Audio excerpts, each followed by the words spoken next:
เอาแปลงใดดีเฮ้าแปลงนี้เลยบ่ดินมันสิบ่แกนบ่แกนลงว่าแกนเอาแปลงหญ้าทางหลังบ่ดีบ่พูดไหมแปลงหญ้าพูดอ่ะเขียวๆพูดเนาะบักลาเป็นพิธีกรเด้อมื้อนี้เด้อขี่บ่ขี่เพชรตะวันบ่ก็ต้องขี่แล้วเนาะผู้เลี้ยงมันก็ด้ว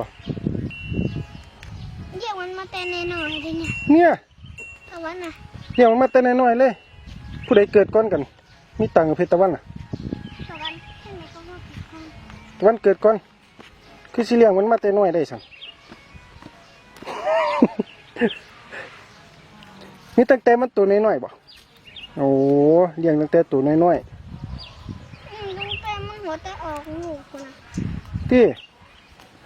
ยังตั้งแต่เกิดเลยติแต่ว่าเพชรตะวันเกิดก่อนเนาะ